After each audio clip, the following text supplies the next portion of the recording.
11장과 12장으로 우리들의 성경 여행을 계속해 나가겠습니다. 예레미야 11장과 12장에서 예레미야는 먼저 하나님께서 이스라엘 백성들에게 주셨던 율법을 상기시키고 난 다음 이스라엘 후손들이 하나님의 언약을 지키지 않았다고 하는 것을 밝히고 있습니다. 출애굽기 19장에서 시내 광야에 당도한 이스라엘 백성들에게 하나님께서는 이제 그 율법을 선포하셨는데, 출애굽기 20장으로부터 시작되어진 하나님의 율법의 반포, 이 하나님께서 이스라엘 백성들에게 율법을 주시고 난 후에 이 율법에 순종하지 아니하면 하나님의 징계가 그들에게 임할 것을 말씀하셨습니다. 예레미야가 이제 우리가 오늘 저녁 공부하게 될 11장과 12장에서 강조하고 있는 부분이 바로 이것입니다. 이스라엘 백성들은 하나님의 계명에서 떠났고 또 하나님께서 그들에게 말씀하셨던 징계가 그들에게 임하게 되었다고 하는 것을 예레미야는 이야기하고 있는 것입니다. 여러분, 신앙이라고 하는 것은 삶이에요. 신앙이라고 하는 것은 삶입니다. 교리는 삶을 교정하기 위한 도구죠. 신앙은 교리가 신앙이 아닙니다. 신앙은 삶입니다. 여러분들이 신앙의 사람이라고 하면, 믿음의 사람이라고 하면 여러분들의 삶이 여러분들이 어떤 믿음을 가지고 있는지를 증명하는 것이어야 하는 거예요. 우리는 우리의 삶에서 진실해야 하고 또 선해야 합니다. 우리가 우리의 삶에서 하나님과 동행하고 또 하나님과의 더 깊은 사귐에 대한 간절한 목마름을 가지고 살아가는 그런 사람들이 될 때 진정으로 우리가 신앙인이라고 말할 수 있는 것이에요. 여러분, 우리 하나님과의 동행, 그리고 하나님과의 깊이 있는 사귐, 이것을 끊임없이 간구하는 우리 성도님들 되시기를 축복합니다. 하지만 예레미야 시대의 사람들은 그러지 않았어요. 하나님과의 교제에 대한 목마름도 없었고 하나님의 말씀에 순종하는 삶도 없었습니다. 다만 종교만 가지고 있었을 뿐이에요. 자, 그래서 오늘 하나님께서는 이 11장과 12장을 통해 이스라엘 백성들과 하나님과의 릴레이션십이 깨어졌다, 하나님과의 언약 관계가 깨어졌다고 하는 것을 하나님께서 말씀하시고 계신 것입니다. 자, 11장으로 들어가 보죠. 11장은 하나님의 말씀을 증거하다가 백성들에게 배척당하는 예레미야의 모습이 나옵니다. 이 속에서 우리는요, 배척당하신 예수 그리스도의 모습을 볼 수 있습니다. 자, 1절과 2절 말씀을 한번 읽어볼게요. 하나님께서 예레미야에게 말씀하십니다.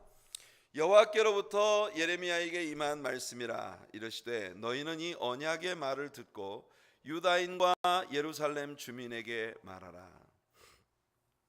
역대하 34장에 나와 있는 기사를 볼 때에 hil기야가 성전에서 잃어버렸던 하나님의 말씀 모세오경 두루마리를 발견했고, 사반이라고 하는 사람의 손에 들려서 요시야 왕에게 이 두루마리를 돌려보내 요시야 왕 앞에서 이 사반이 하나님의 말씀을 읽게 했습니다. 그리고 요시야 왕은 유다의 모든 방백들과 장로들을 불러놓고 이 말씀을 지키고 하나님께 순종하도록 언약을 세웠습니다.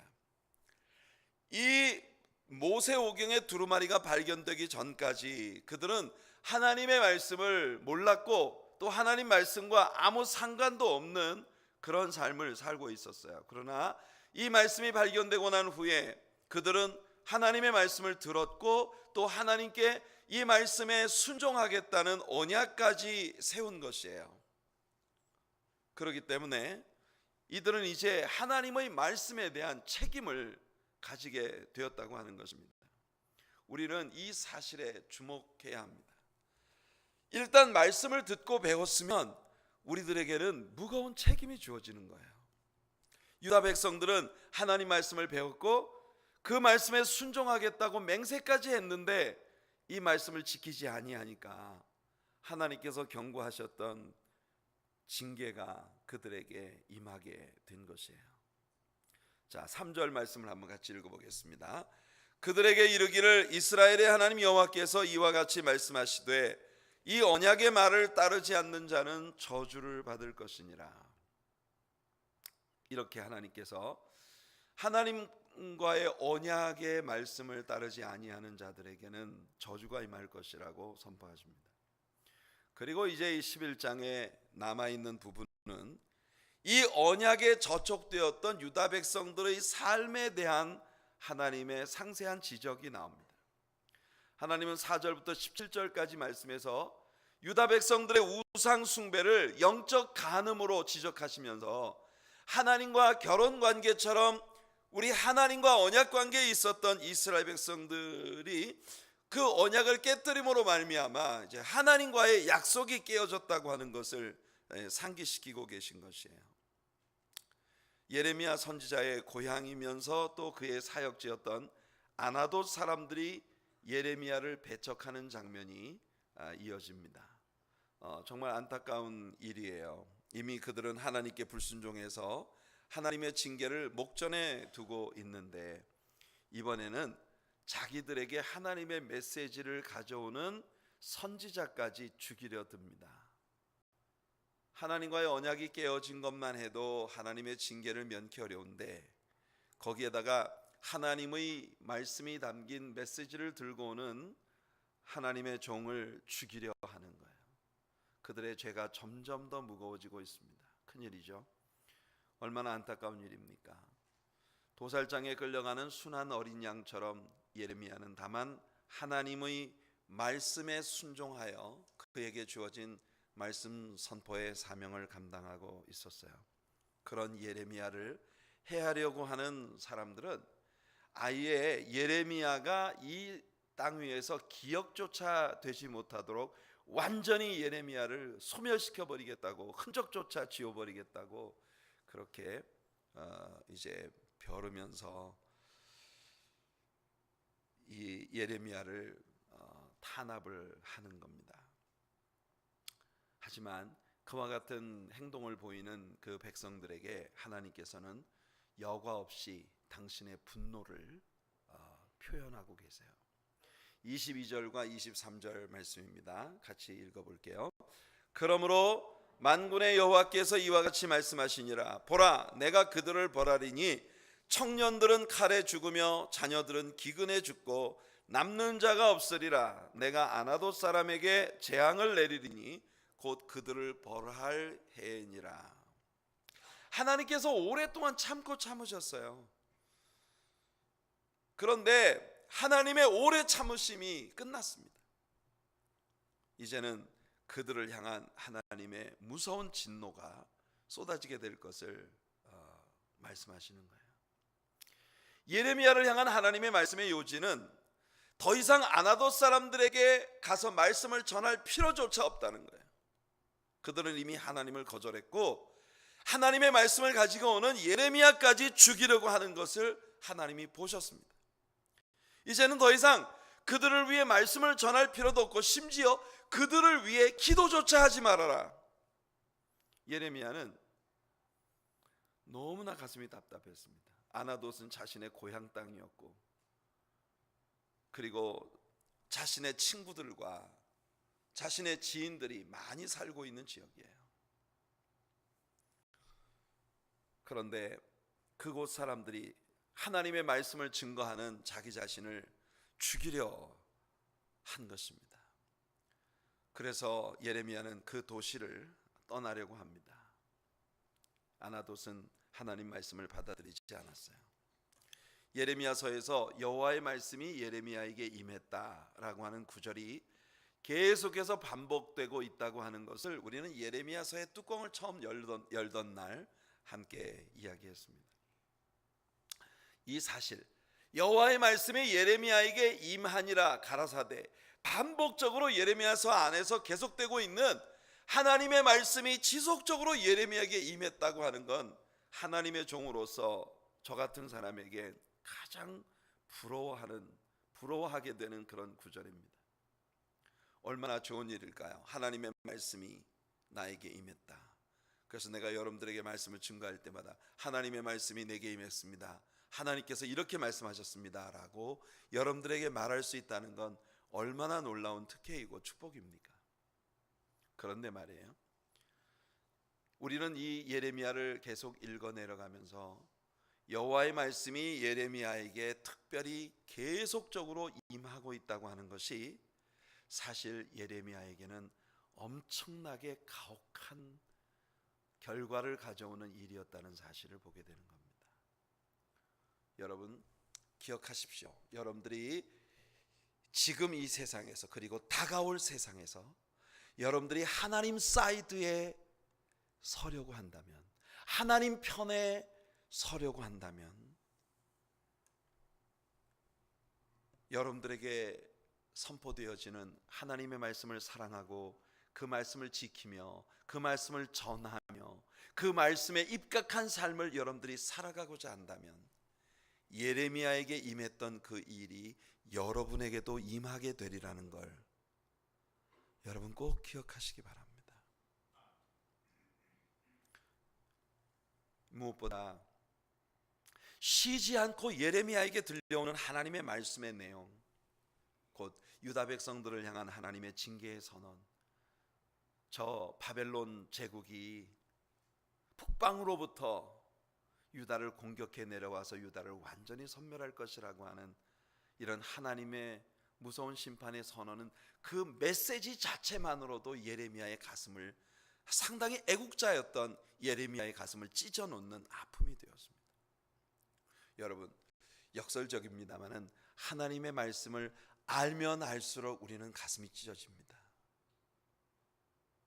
여러분 하나님 말씀을, 요시야 왕이 성전에서 잃어버렸던, 분실되었던 모세오경 두루마리를 찾아내 hil기야라고 하는 대제사장이 요시야 왕에게 말씀을 보냈어요.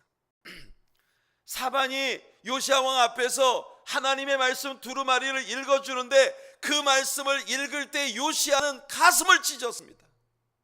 여러분 우리가 진실로 하나님의 말씀을 정직하게 접한다면 우리는 가슴을 찢을 수밖에 없어요.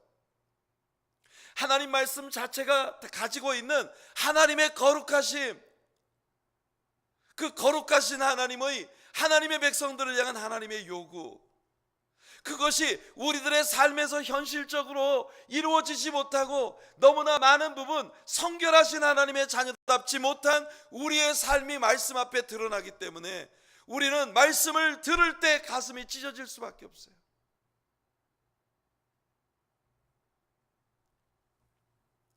뿐만 아니라 하나님께로부터 들려오는 말씀 자체만 해도 너무 버겁고 무거운데, 게다가 예레미야가 하나님 편에 설 때에 그는 자신의 고향 땅에서조차도 완전히 사람들로부터 왕따를 당하는, 요즘 시쳇말로 사람들로부터 완전히 고립이 되는 아픔을 겪어야만 했다는 것입니다. 이중적인 아픔이에요. 하나님께서 들려주시는 말씀을 껴안고 살아가는 것만 해도 너무 가슴 아픈 일인데, 게다가 그 말씀을 증거하는, 성실하게 그 사명 감당하는 예레미야는 사람들에게조차 미움을 받고 왕따를 당하고 고립이 되고 있다는 거예요. 예수님도 이렇게 말씀하셨습니다. 요한복음 4장 44절에 친히 증언하시기를 선지자가 고향에서는 높임을 받지 못한다. 예레미야가 자신의 고향 아나돗에서 이렇게 처절하게 가슴 찢어지는, 고립되고 왕따를 당하는, 버림받는 아픔을 겪었던 것처럼 우리 예수님도 자신의 고향 나사렛을 떠나셔야만 했습니다. 나사렛 사람들이 예수님 말씀을 무시하고 예수님 말씀을 받아들이지 않았기 때문입니다. 그들은 예수님께서 진리를 전할 때 저게 누구야? 예수 아니야? 이 동네에서 꼴리게로 자랐던 바로 그 예수잖아. 그 어머니도 여기 있고 그 형제들도 아직 우리하고 함께 살고 있는데 신기하네, 언제 저렇게 말씀을 배운 거야? 사람들은 예수 그리스도의 입에서 선포되어지는, 하나님 자신으로부터 선포되어지는 하나님의 말씀을 받지 않았습니다. 예수님은 그 고향 나사렛 사람들이 예수님을 받아들이지 않는 것은 예수님의 메시지가 다른 랍비들 혹은 그 시대의 많은 거짓 교사들, 거짓 종교 지도자들의 메시지와 달랐기 때문이라는 걸 분명히 보여주십니다. 예레미야의 메시지가 그 시대 사람들에게 배척을 받는 이유는 그 시대에 보편적으로 증거되는 거짓 선지자들의 메시지와 달랐기 때문입니다. 오늘날 우리는 만일 당신이 예수를 믿기만 하면 삶의 축복이 넘치고 모든 상황이 여러분들 그냥 복이 터지게 될 겁니다. 모든 안 좋은 것들이 다 좋은 쪽으로 다 변화될 겁니다라고 선포되는 그런 수없이 많은 메시지를 들을 수 있는 시대에 살고 있습니다. 하지만 예레미야의 메시지는 달랐어요. 예수님의 메시지도 달랐습니다. 바울의 메시지도 달랐습니다. 하나님을 믿으려면 여러분이 많은 것을 포기해야만 합니다. 하나님을 제대로 믿으려면 여러분들은 핍박을 받게 될 겁니다. 하나님 말씀을 제대로 믿으려면 고난이 다가올 것입니다. 이것이 예수님의 메시지였고 바울의 메시지였습니다. 그리고 실제로 우리 예수님도 그 말씀 때문에 고난을 받으셔야 했고 십자가에 피 흘려 죽으시기까지 했습니다. 바울도 그 말씀 때문에 매로 맞고 채찍에 맞고 광야의 위험과 도시의 위험과 이방의 위험과 동족의 위험과 강의 위험과 바다의 위험을 무릅쓰고 온갖 고초와 시련과 배척과 아픔을 당하면서 그는 복음의 편에 서고자 했던 것입니다. 사랑하는 성도 여러분, 중요한 것은 우리가 예수를 소유하기 위해 이와 같은 고난을 받는 것은 충분히 그럴 만한 가치가 있다는 것입니다. 이 사실에 대한 확신을 가지고 살아가는 신앙인들이 되시기를 예수님의 이름으로 축원해 드립니다. 안타까운 사실은 유다 백성들이 하나님과 언약까지 맺었고 또한 지금 이 시점은 성전으로 엄청난 숫자의 사람들이 몰려들고 있는 숫자적인 부흥이 이루어지고 있는 시점이었다는 거예요. 하지만 이와 같은 부흥은 어디까지나 표면적인 것에 불과했다는 것입니다. 그들의 신앙은 깊지 않았어요. 하나님에 대한 그들의 깨달음은 깊지 않았어요. 하나님께 대한 그들의 언약도 결단도 깊지 않았어요. 그 시대의 부흥은 요시아를 비롯한 몇몇 지도자들의 헌신에 의하여 모든 백성들의 아주 얕은 수준의 내면에서 일어나고 있었던 것입니다. 물론 예레미야의 메시지가 어느 정도 효과가 있었을 것이고 그들 가운데 진정으로 하나님께로 돌아온 소수의 인물들이 있었겠죠. 하지만 그것은 극소수에 불과했습니다. 6절에서 하나님은 예레미야에게 언약의 말씀을 준행하라고 외치게 하셨어요. 하지만 예레미야의 이런 외침에도 불구하고 유다의 상황은 더 악화되었습니다. 게다가 이 영적 부흥운동의 가난한 명맥을 이어가던 요시야마저 너무나 어처구니 없게 전쟁터에 나가 죽임을 당합니다. 정말 허무하게 제 무덤을 판 꼴이 되었어요. 여러분, 애굽에 느고라고 하는 바로가 있었습니다. 바로 느고라고 하는 애굽의 왕이 있었는데, 여러분, 이 느고라고 하는 사람은 신기한 인물입니다. 이 사람은 애굽 사람이면서도 하나님의 음성을 듣는 사람이에요. 그런데 하나님께서 이 바로 느고라고 하는 바로에게 하나님께서 명령을 내리셨습니다. 너는 즉시 일어나 저 유프라테스 강 유역의 갈그미스를 공격해라.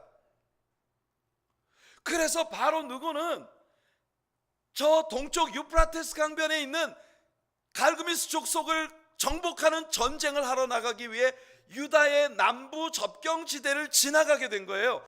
그래서 요시야에게 사람을 보내서 요시야 왕이여, 우리는 지금 저 갈그미스와 전쟁을 하러 가는데 유다 남쪽 국경지대를 좀 지나야 가야 되겠습니다. 우리가 절대 당신들을 공격하러 가는 거 아니니까 절대 오해하지 마세요. 당신이 믿는 하나님이 나에게 갈그미스를 치라고 해서 내가 지금 갈그미스와 싸움을 하러 갑니다. 이렇게 전가를 보냈어요. 근데 요시야가 생각하기를 웃기고 있네.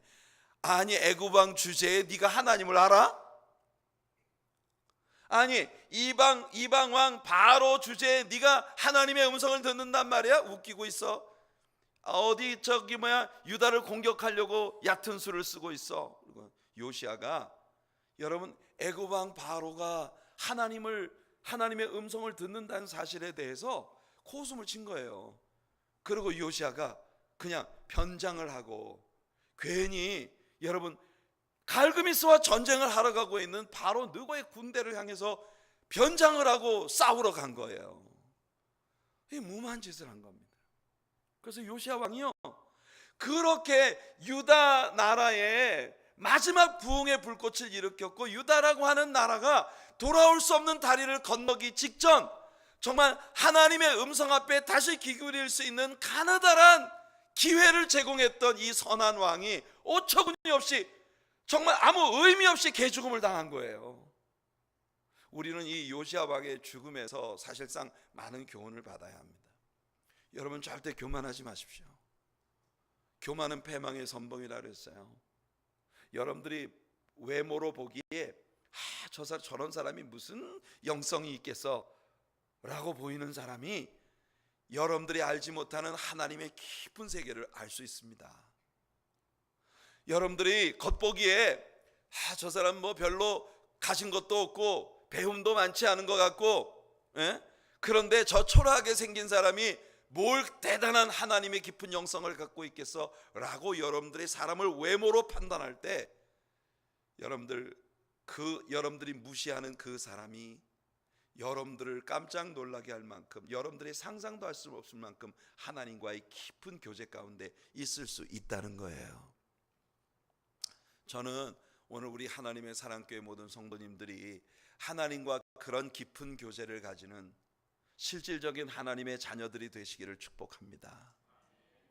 교회는 다녀도 하나님을 모르는 어처구니 없는 이런 사람들이 되지 말고 여러분들 하나님을 진실로 알고 하나님의 말씀을 진실로 알고 그 말씀의 깊은 세계에서 하나님과 교제하며 주님의 뜻을 이루기 위한 사명으로 살아가는 깊은 은혜의 사람들 되시기를 축복합니다. 여러분들이 깊은 영성을 가지되 절대로 내가 은혜 좀 받았다고 좀 약해 보이는 사람 무시하다가 큰 코 다칩니다.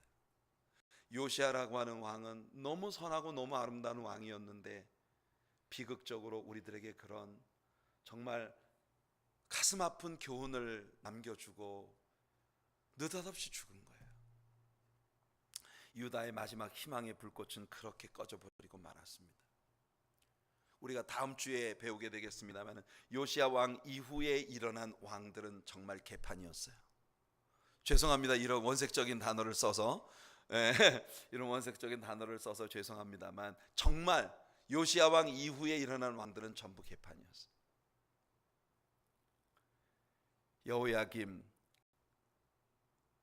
엘리야김 이름이 바뀌었죠. 바로 느고에 의해서 개명되어진 여호야김, 시드기야, 유다의 마지막 왕 시드기야가 두 눈이 뽑히고 아들들이 자기가 눈 뽑히기 직전에 마지막으로 자기 눈앞에서 참담한 죽음을 당하고 눈이 뽑힌 채 바벨론으로 끌려가게 되어지는 그런 시드기야의 마지막 모습을 통해 유다는 그렇게 멸망으로 들어가게 된 거예요. 가슴 아픈 일입니다. 예레미야는 이 상황의 흐름이 정말 불을 보듯이 뻔하게 보이고 있었어요. 그러니 예레미야는 이 일로 인해서 심히 애곡합니다. 역대하 35장 25절을 보시면요, 예레미야는 그를 위하여 애가를 지었으며 모든 노래하는 남자들과 여자들은 요시야를 슬피 노래하니 이스라엘의 규례가 되어 오늘까지 이르렀으며 그 가사는 애가 중에 기록되었느니라. 예레미야의 애가, 예레미야의 lamentation, 유다 나라의 마지막 등불이었던 요시야 왕이 그렇게 어처구니 없이 죽어간 일에 대한 애통함의 노래가 여기에 나옵니다. 요시야 왕의 죽음 이후에 다가올 일들을 너무나 불보듯 뻔하게 알고 있었던 예레미야는 절망할 수밖에 없었어요. 이제 예레미야는요 더 백성들이 듣기 싫어하는 소리를 해야만 했습니다. 그러니 그들은 더욱 예레미야의 메시지를 배척하게 되고 결국은 그를 죽일 생각까지 하게 되는 거예요. 불행의 악순환이죠. 결국 예레미야는 자기 고향을 떠나 다른 곳으로 가버렸습니다. 만일 요시야 왕이 살아 있었다면 요시야가 예레미야를 보호해 주었겠지만 이제 요시야 왕도 떠나버린 후의 일입니다. 이제 여호아스가 왕위에 올랐으나 석 달밖에 통치하지 못하고 애굽의 바로 느고가 여호야킴이라고 하는 왕을 유다의 왕좌에 앉히면서 이 여호야킴은 애굽의 조공을 바치게 됩니다. 여러분 생각해 보세요. 그들의 조상들이 애굽 땅으로부터 탈출을 해서 나온 출애굽기 이후로 정말 오랜만에 그들은 다시 애굽의 속국이 되어 애굽 나라의 조공을 바치는 비극적인 나라가 된 것입니다. 그리고 얼마 있지 않아 예레미야가 예언했던 대로 북방에서 바벨론이 일어났고 느부갓네살이 애굽을 물리치자 이제 유다는 애굽이 아닌 바벨론의 종속국이 되어버리고 만 것입니다. 이런 상황이 3년간 계속되고 여호야김은 예레미야의 만류에도 불구하고 바벨론 왕에게 반역을 시도하다가 느부갓네살에 의하여 완전히 유다 나라가 파국으로 치닫게 되는 비극을 맞이하게 되는 겁니다. 사실 예레미야는 일찌감치부터 유다 왕들에게 애굽이란 그런 나라와 상호 보호 조약 같은 이런 거 절대 맺지 말라고 경고했습니다. 하지만 유다 왕들은 예레미야의 메시지를 무시했고 결국 애굽과 평화 조약을 맺으면서 극심한 타락으로 치닫게 되고 결국 유다는 돌아올 수 없는 다리를 건너버리고 만 것이죠. 12장으로 들어갑니다. 12장에서 예레미야는 하나님 앞에 절규하듯 질문을 던지고 있습니다. 12장에 들어오면서 우리는 유다가 완전히 죄악의 국면으로 접어들었고 유다 나라의 유일한 빛으로 남아있었던 사람이 바로 예레미야였다는 사실을 발견하게 됩니다. 요시야는 죽었고 예레미야는 그의 고향에서 배척을 받았습니다. 그리고 악한 왕이 왕좌를 차지하고 앉았습니다. 무슨 희망이 있겠어요? 상황은 갈수록 악화되고 있습니다. 바로 이때 예레미야의 마음속에는 보통의 신실한 크리스천들의 마음속에도 불쑥불쑥 피어오르는 그런 의혹이 일기 시작하는 거예요. 하나님, 왜 이런 일이 벌어지도록 내버려 두십니까? 도대체 하나님, 왜 이런 일이 일어나도록 허락하시는 거예요? 왜 요시야 같은 의인은 그렇게 쉽게 죽고 나처럼 하나님만을 섬기려고 하는 이런 사람은 사람들에게 배척을 받아 말할 수 없는 고독과 고통에 빠져 있어야 하고, 오히려 저 악한 여호야김 같은 왕은 애굽 왕의 비호를 받으면서 승승장구하는 것 같이 보이고, 도대체 왜 이런 일이 일어납니까? 하나님 살아계신 거예요? 뭐 하시는 거예요? 어디 계십니까? 지금 하나님은 왜 우리의 기도를 듣지 않으시죠? 예레미야는 하나님께 이런 질문을 절규하듯 하나님께 쏟아내고 있는 겁니다. 목사로서 저의 마음에도 이런 생각들이 불쑥불쑥 떠오를 때가 참 많습니다. 사방을 둘러보면 고난과 아픔 속에 있는 사람들은 다 신실한 크리스천들인 것 같아요. 악인들은 승승장구하는 것 같은데 가장 영적인 사람들이 오히려 더 시련을 받아 고난 속에 허덕이는 그런 모습들을 볼 때가 참 많다는 거죠. 그럴 때 모든 성도들처럼 저도 의혹을 갖습니다. 하나님 왜입니까? 왜 이러십니까? 왜 이렇게 하시는 거예요? 사실은 다윗도 우리와 같은 그런 의혹을 하나님께 품은 때가 많이 있었던 모양입니다.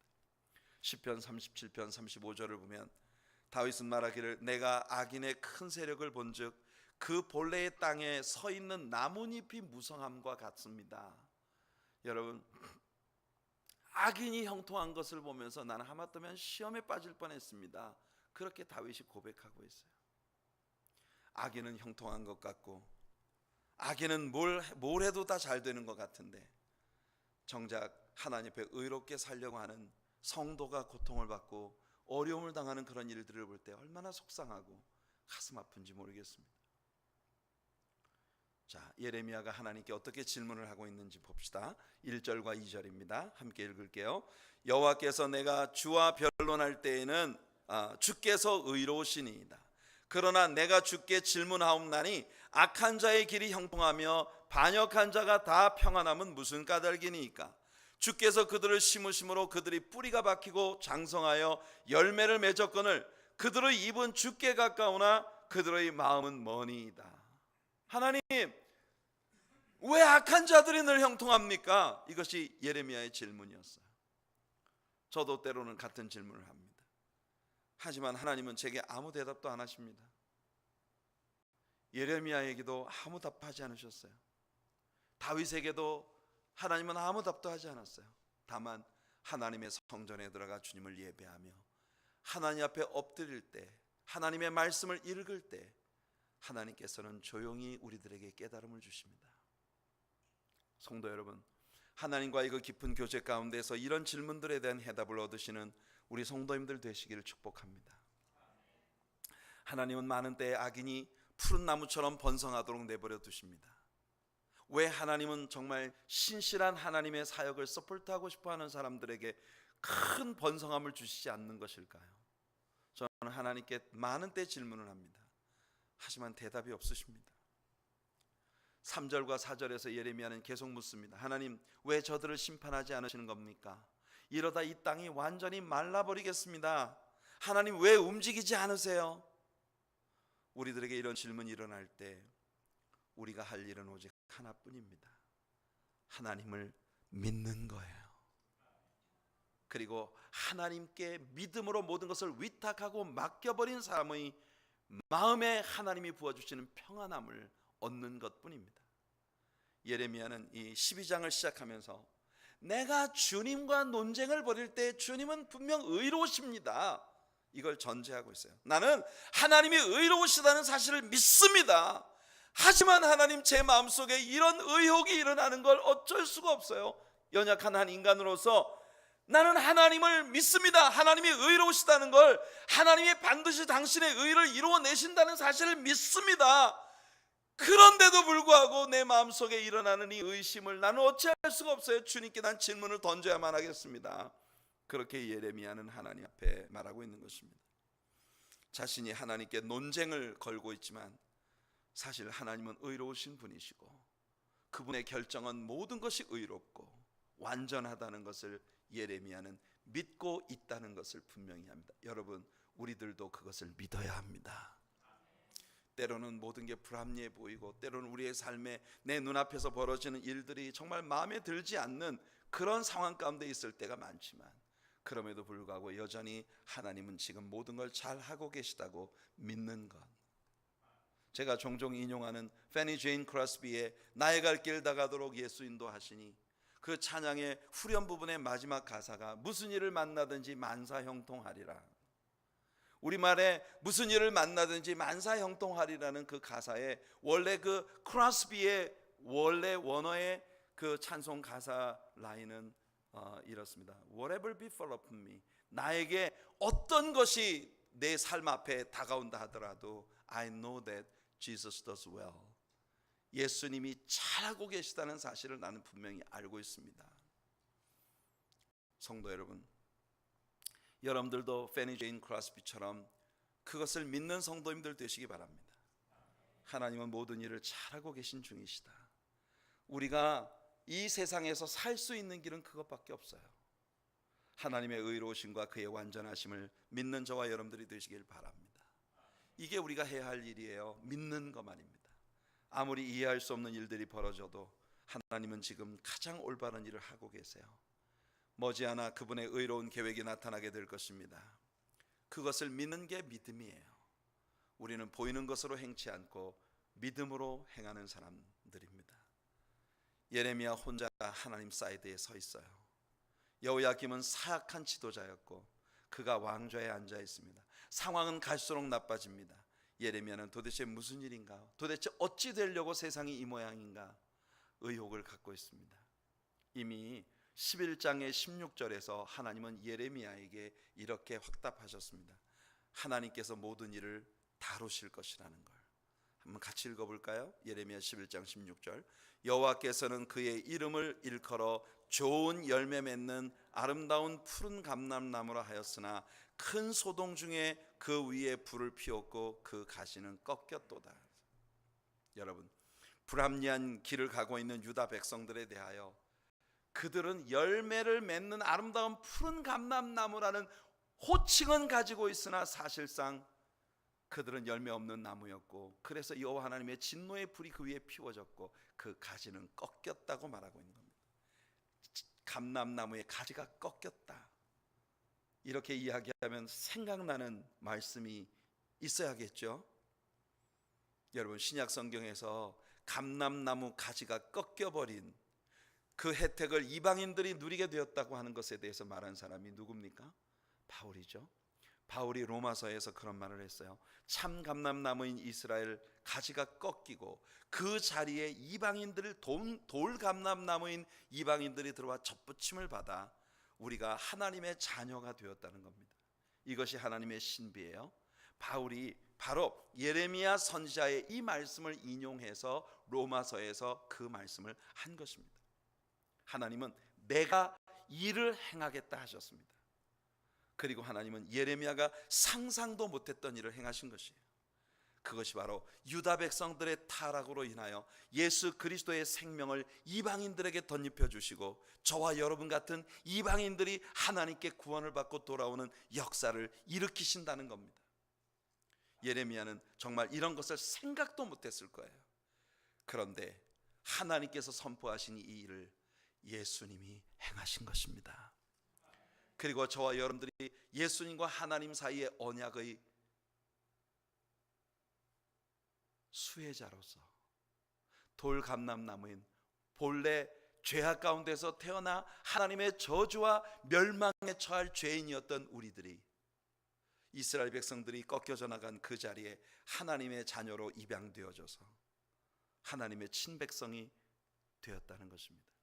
예레미야는요, 상상도 할 수 없었을 거예요. 하나님의 계획 속에 이런 일이 있다는 게. 그런데 하나님은 예레미야를 통해서 이렇게 선포하게 하셨습니다. 바로 예수 그리스도를 통해 하나님이 지금 계획하시는 이 아름다운 일이 이루어지는 것을 볼 때 유대 백성들은 모두 입을 모아 여호와 짓케누, 여호와 우리의 의라고 주님을 찬양하게 될 것이라고 선포하고 있는 거예요. 이 말씀은요, 예수님이 재림하셔서 인류의 구속이 완전히 성취되어지는 모습을 볼 때 유다 백성들이 하나님 앞에 찬양하게 될 내용입니다. 여호와 짓케누, 이것은 예수님의 이름입니다. 여호와 우리의 의. 하나님은 그 의를 이루실 것이라고 말씀하셨어요. 예레미야 23장 5절과 6절 말씀을 보시면 이렇게 말씀합니다. 같이 읽을게요. 여호와의 말씀이니라, 보라, 때가 이르리니 내가 다윗에게 한 의로운 가지를 일으킬 것이라. 그가 왕이 되어 지혜롭게 다스리며 세상에서 정의와 공의를 행할 것이며 그의 날에 유다는 구원을 받겠고 이스라엘은 평안히 살 것이며 그의 이름은 여호와 우리의 공의라 일컬음을 받으리라. 할렐루야. 이것이 여호와 짓케누예요.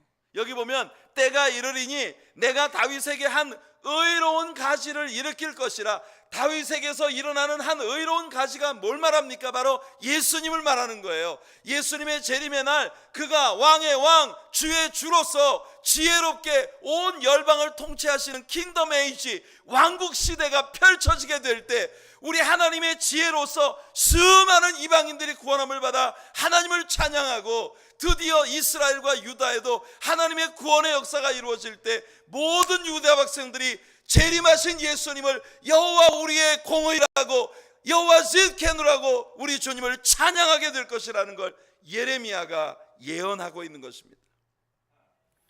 바로 이 사실을 두고 하나님은 시드기야 왕에 의해서 감옥에 갇혀있던 예레미야에게 말씀하셨던 거예요. 예레미야 33장 1절로 3절까지 말씀을 보시면 하나님께서 예레미야에게 이렇게 말씀하고 계십니다. 같이 읽어볼게요. 예레미야가 아직 시위의 뜰에 갇혀 있을 때에 여호와의 말씀이 그에게 두 번째로 임하니라. 이르시되 이를 행하시는 여호와, 그것을 만들며 성취하시는 여호와, 그의 이름을 여호와라 하느니가 이와 같이 이르시도다. 너는 내게 부르짖으라 내가 내게 응답하겠고 내가 알지 못하는 크고 은밀한 일을 내게 보이리라. 할렐루야. 너는 내게 부르짖으라 내가 내게 응답하겠고 내가 알지 못하는 크고 은밀한 일, 옛날 개역성경에는 크고 비밀한 일을 내게 보이리라. 여러분, 이것은요 하나님께 부르짖어 기도하는 사람들에게 주시는 일반적인 기도의 응답에 대한 약속이 아니에요. 여기 말씀하시는 크고 은밀한 일이란 바로 예레미야 자신도 알지 못하는 예수 그리스도와 연관되어진 이 은밀한 하나님의 계시를 예레미야가 백성들에게 선포하게 될 것이란 말이에요. 하나님은 예레미야에게 크고 비밀한 약속을 가르쳐 주셨습니다. 이것이 예레미야가 투옥 생활 가운데에서도 이길 수 있는 힘이 되었어요. 바울도 그것을 깨달았습니다. 자신이 감옥에 갇힌 것이 오히려 시위대 뜰 안에 예수 그리스도의 복음으로 충만케 하는 일이 되었다는 사실 때문에 내 안에 사는 것이 그리스도니 죽는 것도 유익함이라고 말할 수 있었던 거죠. 바울은 감옥에서도 기뻐했고 그렇게 기쁘게 죽어갈 수 있었습니다. 이것이 신자의 기쁨이며 이것이 신자의 승리입니다. 돈이 많고 적고 몸이 건강하고 그렇지 못하고 나의 삶의 상황들이 정말 여러분들 유복하게 전개되든 아니면 여러 가지 고난과 역경이 우리에게 다가오든 어떤 상황 속에서도 그리스도인이란 절대로 실패할 수 없는 사람들이에요. 예수 믿는 사람 망할 수 없는 사람들입니다. 이걸 믿는 게 믿음이에요. 왜 역사 가운데 그렇게 수많은 기독교인들이 화형에 처해지고 끓는 가마에 던져지고 얼음구덩이에 던져지고 낭떠러지 밀어 떨어뜨려지고 톱으로 켜서 죽음을 당하고 돌에 맞아 죽음을 당하고 그들이 가지고 있는 신앙을 지키기 위해 그 말할 수 없는 격심한 고통 속에 죽임을 당하면서도 왜 그들은 웃을 수 있었겠습니까? 왜 그들은 행복하게 그 길을 갈 수 있었겠습니까? 기독교인이란 죽어도 죽는 자가 아니기 때문인 것이에요. 망해도 망하는 자가 아니기 때문입니다. 우리의 영원한 의, 우리의 영원한 승리는 하나님의 나라에 있는 것이기 때문에 이 땅의 것에 연연하지 아니하고 누구도 빼앗아갈 수 없고 누구도 줄 수 없는, 감히 누구도 상상조차 할 수 없는 그런 진정한 기쁨과 승리의 환희를 가지고 살아가는 사람들이 바로 기독교인들인 거예요. 오늘 저녁 이 시간 주님을 예배하는 여러분들 모두에게 이런 예수 그리스도의 자존심을 가진 크리스찬들이 되는 귀한 복이 있으시기를 축복합니다. 여기 예레미야에 대한 하나님의 질문이 나옵니다. 아마 예레미야는 깜짝 놀랐을 거예요. 예레미야가 입을 열 수 없을 정도로 단호한 하나님의 질문이 여기 예레미야에게 던져집니다. 5절 6절 우리 한번 같이 읽어보겠습니다. 같이 읽어볼게요. 만일 내가 보행자와 함께 달려도 피곤하면 어찌 능히 말과 경주하겠느냐? 내가 평안한 땅에서는 무사하려니와 요단 강물이 넘칠 때에는 어찌하겠느냐? 내 형제와 아버지의 집이라도 너를 속이며 내 뒤에서 크게 외치나니 그들이 내게 좋은 말을 할지라도 너는 믿지 말지니라. 와우, 하나님의 말씀이 이것입니다. 여러분, 예레미야야, 벌써 피곤해? 벌써 속상해 죽겠다고? 벌써 하나님 억울합니다. 이게 뭡니까? 도대체 하나님 뭐 하십니까? 하나님을 믿지 못하고 불신 가운데에서 원망하고 불평하는 예레미야를 향해 하나님이 말씀하시는 거예요. 예레미야야, 너 지금 보행자와 함께 달리는 일도 피곤하단 말이지. 하지만 네가 앞으로 뭘 할 건지 알아? 말탄 자들과 함께 달리기를 할 거야. 너는 앞으로 사탄과 싸워야 해. 사탄의 앞잡이 노릇을 하고 있는 뭐 별거 아닌 사람들과의 씨름에도 네가 피곤해 지친다면 앞으로 그들의 배후에 있는 진짜 그들의 대장인 원수 마귀와 네가 직접 맞닥뜨려 싸워야 할 텐데 그때 어떻게 하려고 그래? 많은 때 우리가 하나님 앞에 죽겠습니다, 못 살겠습니다, 하나님 이게 뭡니까, 진짜 죽여주시옵소서, 하나님 내 완전 이게 여기 끝까지 차가지고 말이에요, 하나님 이거 뭐 폭발하기 직전입니다. 그럴 때 우리 하나님께서는 여러분들에게 그렇게 말씀하시는 거예요. 아직 멀었어. 이제 시작에 불과해. 여러분, 이런 말씀이 얼마나 우리를 질리게 만들고 이런 말씀이 얼마나 우리를 놀라게 합니까? 예레미야는 아마 어안이 벙벙했을 거예요. 세상에 지금 이렇게 극심한 환난을 맞이하고 있는데, 그런데도 불구하고 하나님이 지금은 보행자와 달리는 것인데 앞으로 말탄자와 경주하게 될 것이라는 거예요. 성도 여러분, 우리 하나님의 사랑교회 역사 아직도 시작도 못했습니다. 우리 벌써 지쳐서 되겠습니까, 여러분? 우리의 눈앞에, 우리의 공동체 안에 아직도 우리가 맞닥뜨려 싸워야 할 많은 도전들이 있고 많은 시련들이 있지만, 그러나 여러분, 아직 시작에 불과합니다. 하나님의 사랑교회 역사는 지금 시작됩니다. The best is yet to come. 여러분, 진짜는요 아직 시작도 안 됐어요. 우리가 많은 시련과 아픔과 연단과 어려움 가운데 있어도 여러분, 진짜가 이제 곧 나타날 거예요. 예수님이 제자들에게 나를 믿는 자는 나의 하는 일을 저도 할 것이요 이보다 큰 것도 하리라고 말씀하실 때 제자들은 정말 깜짝 놀랐을 겁니다. 세상 예수님보다 큰 일을 하다니. 그런데 성경을 읽어보세요. 그들이 예수님보다 큰 일을 했습니다. 물론 구속의 역사에 대한 개념에서 예수님보다 큰 일을 할 사람은 없죠. 하지만 생각해 보세요. 예수님은 베들레헴에서 태어나셔서 나사렛에서 사시면서 이방인들의 땅을 밟아보지 않으셨어요. 그래봤자 요단강 변경에 저 이방의 갈릴리어라고 불러지던 두로와 시돈 변경, 그게 전부였어요. 하지만 그 후에 일어난 바울 같은 사람은요, 당시로서 온 세계를 돌아다니며 예수님의 복음을 증거했습니다. 여러분, 하나님의 사랑교회를 하나님이 들으셔서 이제껏 역사 속에 한 번도 베일 벗긴 적이 없는 새 일을 행하실 줄로 믿습니다. 우리 안에 여러 가지 좋지 않은 환경들이 있지만, 그러나 여러분, 아직은 지쳤다 힘들다 할 때가 아니에요. 여러분, 이보다 훨씬 더 큰 일도 우리가 해낼 줄로 믿습니다. 지금은 연습 게임이에요. 2019년 하나님께서 우리들에게 다시 처음 사랑의 뜨거운 열정을 주셔서 새로운 시작을 할 수 있는 큰 은혜를 우리에게 베풀어 주시기를 축복합니다. 6절을 보시면 언제나 분란과 고통은요 내 편이라고 생각하는 사람에 의해서 더욱 심화된다는 것을 하나님이 말씀하십니다. 그러니 여러분, 절대로 사람을 너무 믿지 마세요.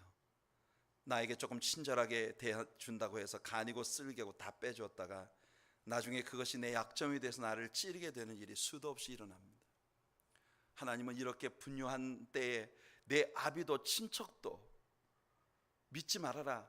바로 내 아비, 내 친척, 너의 집안에서부터 너에게 챌린지가 다가오게 될 것이라고 하나님 말씀하시고 계신 거예요. 전에는 친척인 줄 알았는데, 전에는 형제인 줄 알았는데, 어려운 일 다가오면 전에 내 곁에 함께하며 영원히 내 편일 것 같았던 사람이 제일 먼저 내 등에 칼을 꽂는 그런 일들이 여러분 정말 다반사로 벌어지는 것이 우리들의 세상입니다. 무서운 일이죠. 7절부터 9절을 보시면 하나님은 예레미야를 얼룩무늬가 있는 매가 되게 하겠다고 하십니다. 와우, 여러분, 하나님의 유머예요. 여기서 매는 여러분 그 까마귀입니다. 까마귀, 레이븐. 여러분, 까마귀가 얼룩무늬 있는 거 보셨어요? 까마귀는 얼룩무늬가 없어요. 근데 하나님께서 유머를 지금 주고 계신 거예요. 예레미야 보고 하시는 말씀이 너를 얼룩무늬의 까마귀가 되게 하겠다. 무슨 뜻이냐면요, 예레미야는 알 속에 들어있어요. 주변에 있는 모든 까마귀가 그 알 주변에 둘러서서 이 알이 깨어나면 분명히 우리와 똑같은 까마귀가 나오겠지 하고 기다리고 있는 거예요. 근데 드디어 알이 깨고 거기서 새가 나왔는데 얼룩무늬 새가 나오는 거예요.